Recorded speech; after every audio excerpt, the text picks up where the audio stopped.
help Korea to win the game. It's a game in the World Cup that everything can happen. I don't want to disturb. I know the focus is in the World Cup, is playing. I'm going to be in the stadium watching the game of Korea. Sonny, come on, you can. You can do, deliver a good job and score and win the game. That is my wish for you. 월드컵 포르투갈전을 앞두고 포체티노는 한국의 승리를 응원하고 있었습니다. 옛 제자와의 관계가 집중 조명받았지만 그가 포르투갈 대표팀의 지인이 아예 없는 것은 아니었습니다. 그럼에도 불구하고 포체티노의 손흥민과 한국 대표팀을 향한 응원은 자신의 국가 아르헨티나 다음 수준이었습니다. 당시 패널로 카타르를 방문한 포체티노는 여러 국가에 대한 인터뷰를 진행했기에 자신의 애제자가 속한 팀들에 대한 기대들을 쉽게 확인할 수 있었습니다. 그리고 실제 경기에서 포체티노는 전날 한국 언론과의 인터뷰가 단지 립 서비스가 아니었음을 누구나 한눈에 알 수 있게 만들었습니다.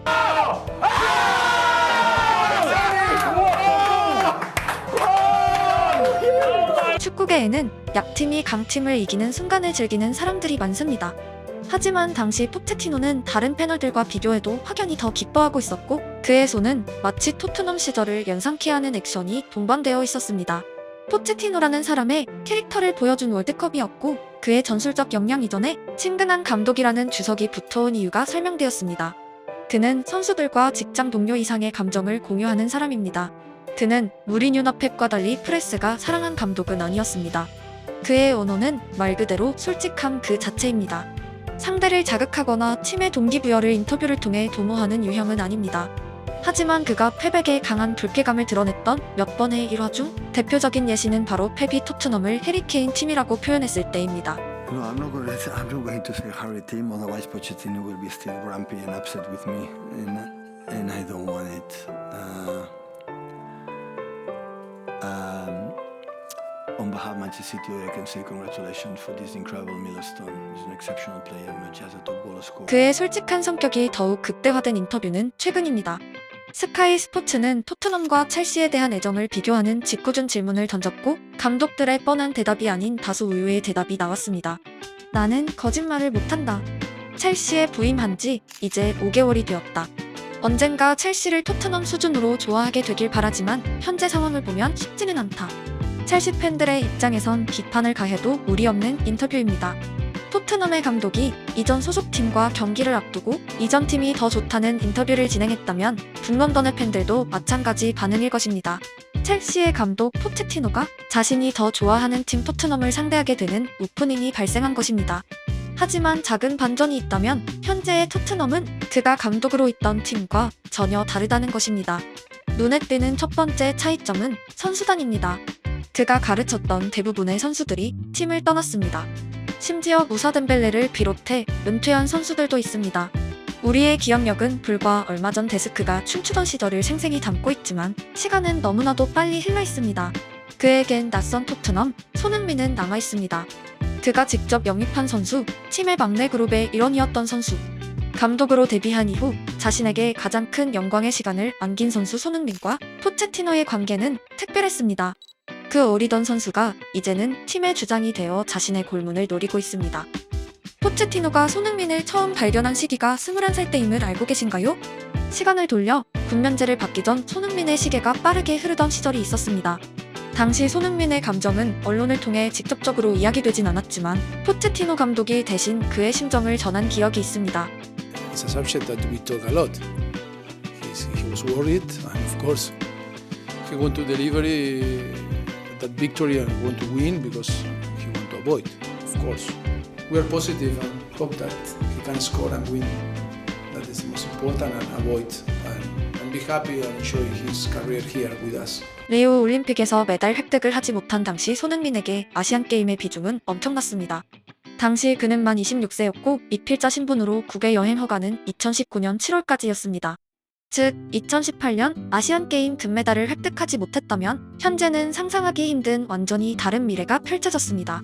포체티노는 손흥민의 금메달을 기원하며 이유는 그가 원하기 때문이라고 말했습니다.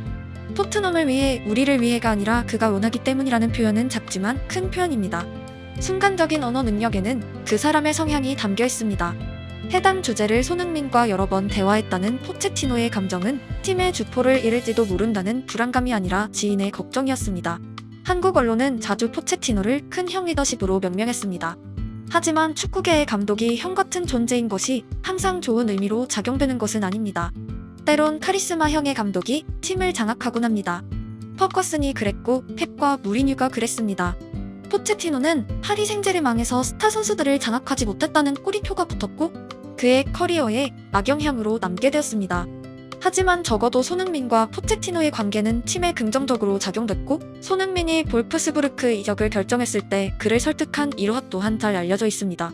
여담이지만 당시 볼프스부르크는 그 1년 전 케빈 데브라이너를 맨시티로 보내며 충분한 현금을 쌓았고 팀은 빠른 속도로 개편 중이었으며 독일에서 검증된 손흥민은 모든 조건이 맞는 선수였습니다. 당시 손흥민의 나이를 고려하면 볼프스부르크에서 몇 년 더 득점을 쌓고 상위 클럽으로 이동한다는 계산도 충분히 가능한 시점이었습니다. 역시 일어나지 않은 미래, 포체티노가 손흥민을 붙잡은 이유는 명확했습니다. 실제로 포체티노의 계획에서 손흥민은 주요한 자원이었고 무려 2013년부터 영입을 원했던 선수였습니다.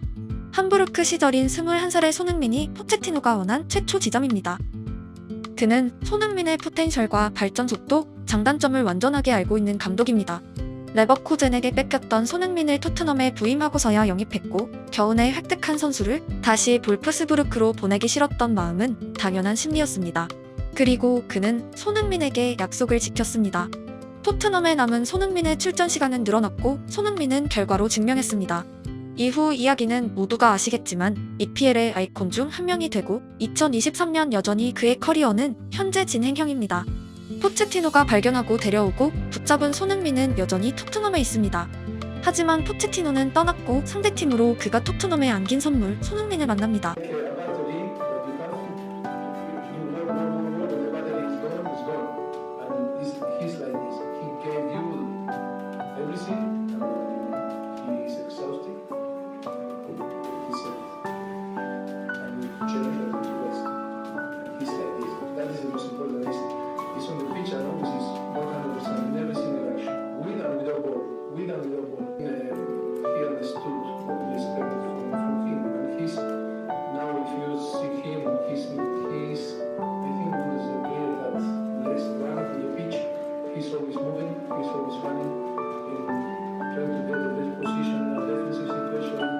손흥민은 아마존 다큐를 통해 팔골절 당시 MRI를 원하지 않는 모습을 보였습니다.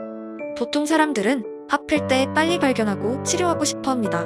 인간의 본능입니다. 그는 혹시 부상이 있더라도 밝혀내길 싫어했습니다. 경기에 뛰고 싶었기 때문입니다. 당시 무리뉴 사단은 결국 MRI를 감행했고 손흥민에겐 휴식이 주어졌습니다. 포체티노는 21살부터 봐온 손흥민을 완전하게 이해하고 있었습니다.